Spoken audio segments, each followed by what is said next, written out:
প্রিয় বন্ধুরা, কেমন আছেন? আশা রাখি ভালো। আজকে আমি যাহা বলিব সত্য বলিব, কোনো কিছু মিথ্যা বলিব না এবং কোনো কিছু গোপন করব না। আপনারা আমার সাথে থাকবেন আশা রাখি। আপনারা আমার ভুলগুলো ধরিয়ে দেবেন। আমাদের একটাই আকাশ, একটাই পৃথিবী, একটাই চাঁদ, একটাই সূর্য। আমি কি ভুল বলছি? বলিনি।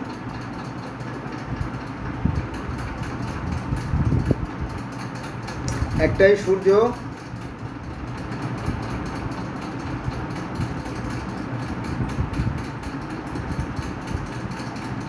একটাই আকাশ, একটাই পৃথিবী, একটাই চাঁদ। পৃথিবীতে আমরা যে শুধু মানুষ না, সকল প্রাণীরা আমরা কি করি? সবাই আমরা অক্সিজেন গ্রহণ করি। পৃথিবীতে যত মাছ আছে তাদেরও অক্সিজেন প্রয়োজন, পৃথিবীতে যত গাছ আছে তাদেরও বাতাসের প্রয়োজন, আর পৃথিবীতে যত প্রাণী আছে তাদেরও অক্সিজেন প্রয়োজন। আচ্ছা, পৃথিবীর প্রত্যেকটা মানুষের আবেগ অনুভূতি এক এবং অভিন্ন, এবং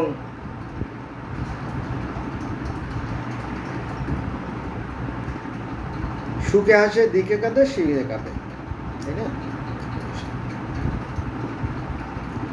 পৃথিবীর প্রত্যেকটা মাছকে সৃষ্টিকর্তা ভালো মন্দের জ্ঞান দিয়ে দিয়েছে।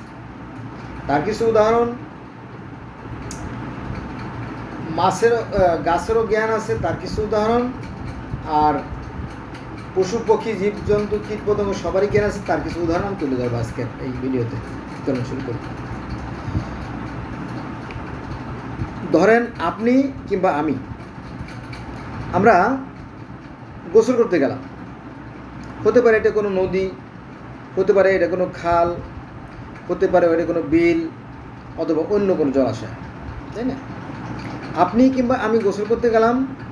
গোসল করতে যাওয়ার পরে দেখলাম হঠাৎ করে এক ঝাঁক শোলের পোনা, অথবা চিতল মাছের থাকে, আপনার ওই তাওয়া থাকে, সেখানে চিতল মাছের আনাগোনা থাকে, অথবা বোয়াল মাছের ও আনাগোনা হয়, এরকম কি। তো আপনি দেখলেন যে শোল মাছগুলো বেশ বড় বড়, আমি শোল মাছগুলো ধরবো, হয়তো বড়শি দিয়ে অথবা কোচ দিয়ে, যে কোনোভাবে আপনি ধরার জন্য আপনি বাড়িতে গেলেন। বাড়িতে যাওয়ার পর কোচ নিয়ে আসলেন শোল মাছ কোপানোর জন্য। কিন্তু এই 5 মিনিটের ভিতরে আপনার সেই শোল মাছের পোনাগুলো অদৃশ্য হয়ে গেছে। অদৃশ্য বলতে তারা যে পরিষ্কার জায়গায় ছিল, আপনার আভাস পেয়ে সবাই কুচুরিপানার মধ্যে লুকাই গেছে। এটা কি প্রমাণ করে না যে মাছের জ্ঞান আছে? অবশ্যই মাছের জ্ঞান আছে। এরকমই ছোটো একটা চেলা মাছ থেকে শুরু করে চেলা মাছ থেকে শুরু করে শোল, গজার, বোয়াল, সব মাছের, 3 মাছেরও জ্ঞান আছে। এটা প্রমাণিত সত্য আর কি। আবার আমরা যখন গোসল করতে যাই তখন দেখা যাচ্ছে যে ওই পুঁটি মাছগুলো ওরা কাদা থেকে কে যেন একটা খাবার খায়, তো মানুষ দেখলে ওরা আবার পালিয়ে যায়, তাই না? মাছের সব জ্ঞান আছে। এবার আর একটা উদাহরণ মনে করেন যে আপনি কিংবা আমি একটা 24টে ডিম দিয়ে বা 20টে ডিম দিয়ে একটা মুরগি বসাই দিলাম ডিম ফোটার জন্য। তো সেখান থেকে এই 20টে ডিম থেকে আপনার 4টে ডিম নষ্ট হয়ে গেল, আর 16টা বাচ্চা, ফুটফুটে সুন্দর বাচ্চা নিয়ে মুরগির বাচ্চা বেরোলো এই তো মাত্র 2 দিন আগে, তাই না? তো 2 দিন আগে যখন সে বাচ্চা নিয়ে বের হলো উঠানে, মায়ের টুক টুক টুক করে শব্দ করে, আর বাচ্চারা মার সাথে সাথে ওরা ঘুরে আর ওই ছোটো ছোটো সর্ষা কণা এটা সেটা খায়, অথবা খেতে পারে না, একটা ট্রেনিং আর কি চলতেছিল। ইতিমধ্যে হঠাৎ করে একটা কাক অথবা একটা চিল বাড়ির উঠান পথে শুধু উড়ে গেল। মুহূর্তের মধ্যে সমস্ত মুরগির বাচ্চাগুলো অদৃশ্য। আপনি তো অবাক, কী ব্যাপার, 16টা মুরগির বাচ্চা সবগুলো একসাথে কোথায় গেল? কিন্তু 2-1 মিনিট পর আপনি দেখলেন যে আবার টুকটুক করে সমস্ত মুরগির বাচ্চাগুলো জড়ো হয়ে গেছে। তখন আপনি বলেন যে মজার বিষয় তো, আপনি গুনে দেখলেন না, ভাগ্য বলো 16টা মুরগির বাচ্চা সব ঠিক আছে, একটা বাচ্চাও চিলে অথবা কাকে নিতে পারে নাই, তাই না? দেখেন যে মাত্র 2 দিন আগে কিন্তু কদিন, 2 দিন, সিরিয়াসলি 2 দিন আগে ডিম থেকে বেরোয়েছে মুরগির বাচ্চা।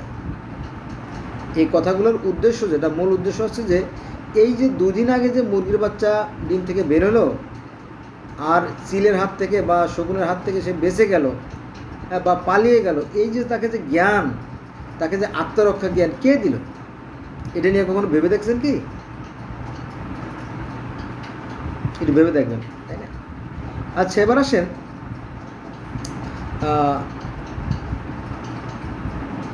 এই যে পাখিরা, বিশেষ করে অতিথি পাখিরা আমাদের কাতি অঘ্রাণ মাসে আমাদের দেশে আসে, তারা প্রচুর পরিমাণ মাছ যখন আমাদের এখানে ধরা পড়ে, ওরা প্রচুর পরিমাণ মাছ খায়। ওরা মাছগুলো খেয়ে নিজেরা হৃষ্টপুষ্টি হয়, আর ওদের যে বাচ্চা ডিম দেয়, আমাদের দেশে ডিম দেয়, ডিম দিয়ে বাচ্চা ফুটে বাচ্চাদেরকে সাথে করে আবার সেই সাইবেরিয়ায় ফিরে যায়, রাশিয়ার সাইবেরিয়ায় ফিরে যায়। এখন এই পাখিরা দেখবেন যে যে সমস্ত গাছে আপনার যে খই গাছে কিন্তু কাঁটা থাকে, ভীষণ কাঁটা থাকে। তারপর বাবলা গাছ, তাতেও ভীষণ কাঁটা থাকে। তারপরে আপনার শিমুল গাছ, তাতেও ভীষণ কাঁটা থাকে। এই ধরনের কিছু বেছে ওই সমস্ত গাছের উপরে তারা বাসা বাঁধে, ডিম পাড়ে, বাচ্চা দেয়।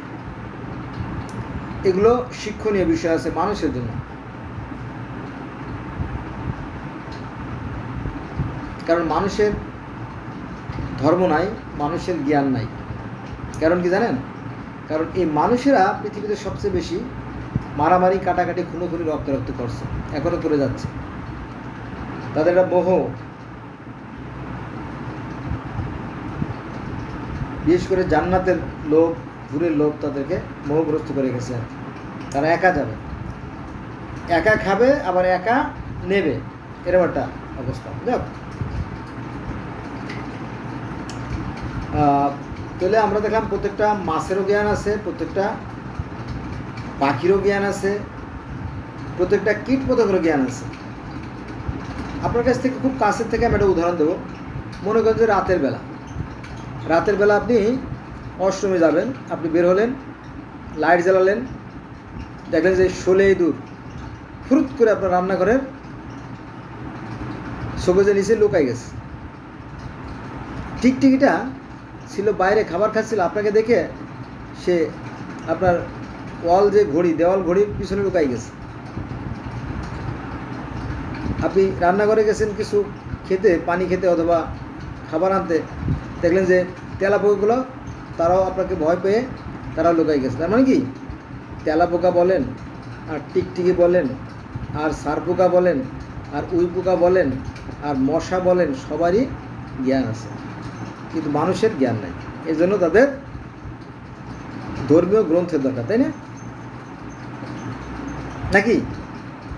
তাই তো, তাছাড়া তো এত ধর্মগ্রন্থ তৈরি হতো না, তাই না? এগুলো দরকার নাই, কিছু দরকার নাই। পৃথিবীতে যেদিন ধর্ম থাকবে না, সেদিন থেকে পৃথিবীর যুদ্ধও থাকবে না। পৃথিবীতে যেদিন থেকে ধর্ম থাকবে না, সেদিন থেকে যুদ্ধ বিগ্রহ থাকবে না, ঠিক আছে? কারণ কি জানেন? সৃষ্টিকর্তা একটা মাত্রা দিয়ে মানুষকে সৃষ্টি করছে, আর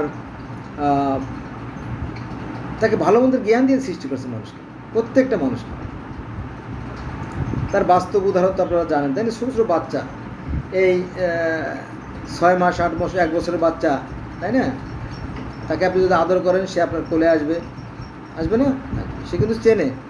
ছোটো একটা বাচ্চা, 1 বছর বয়স বা 2 বছর বয়স, তার হাতে কোনো একটা কিছু আছে, যে কোনো কিছু আছে, আপনি নিতে যাবেন, সে শক্ত করে ধরে রাখবে না? আবার দেখা যাবে তার মা বাপ চাইলে আবার দেয়, তাই না? জ্ঞান আছে না? অবশ্যই জ্ঞান আছে।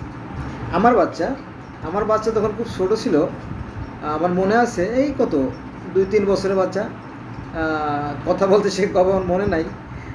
তো সে কথা বলতে পারতো না,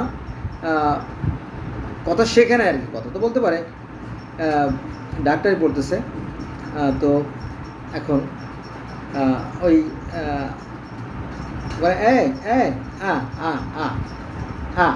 মানে এই আমার গালে কিছু খাইতে দে, সেই স্মৃতি এখনও মনে আছে আর কি।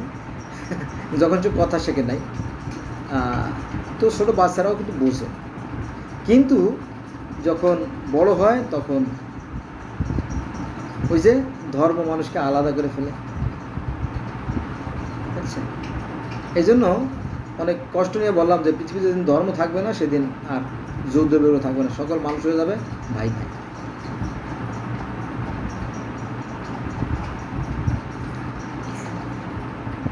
তো বন্ধুরা, আজকে এই মতো রইল, সব ভালো থাকবেন। সৃষ্টিকর্তা আমাদেরকে ভালো মতো জ্ঞান দিয়ে সৃষ্টি করছেন, এ কথা কিন্তু কোরআনের কথা, আমার কথা না। মনে করছেন আমি বানাই বলেছি, তা না। সৃষ্টিকর্তা তারা পবিত্র কোরআনে বলেন যে মানুষকে আমি ভালো ও মন্দের জ্ঞান দিয়ে সৃষ্টি করছি, এবং তাকে কি আমি দুটি পথ দেখাইনি? কোরআনে আছে প্রশ্নবোধক চিহ্ন, তাকে কি আমি দুটি পথ দেখাইনি? ওই যে ভালো মন্দের কথা, যে আমি মানুষকে জন্ম ও মৃত্যুর অধীন করে সৃষ্টি করেছি পরীক্ষা করার জন্য। আমি দেখতে চাই তাদের মধ্যে কর্মে কে উত্তম। যদি কেউ ভালো কাজ করে তার প্রতিফল সে ভালো পাবে, আর যদি মন্দ কাজ করে তার প্রতিদানতে মন্দ পাবে। এটা কোরআনের কথা। কিন্তু এই ধর্ম নিয়ে আমরা এতই মাখামাখি করি, হ্যাঁ, দেখবেন যে অনেক অধিকাংশ মানুষ ধর্ম জানে না, কিন্তু তারা ধর্মের পণ্ডিত এবং তা নিয়ে মারামারি ঘুরোঘুরি করে, অথচ ধর্মের ব্যাপারে কিন্তু এগুলো বাড়াবাড়ি নাই। এই জন্য দেখবেন মূর্খ যে যত বড় বেশি মূর্খ সে তত বড় ধার্মিক। ধর্ম তো একটা আছে, সেটা হচ্ছে মানব ধর্ম, সেটা হচ্ছে কি সবার একই ধর্ম। পৃথিবীর প্রত্যেকটা মানুষ সুখে হাতে দুঃখে কাঁদে শীতে কাঁপে আবেগ অনুভূতি এক, বললাম না? ওইটাই। আসুন আমরা মানুষ হই, আমরা মানবিক হই, ধর্ম নিয়ে বাড়াবাড়ি না করি। আল্লাহ হাফেজ, সবাই ভালো থাকবেন, আমার জন্য দোয়া করবেন।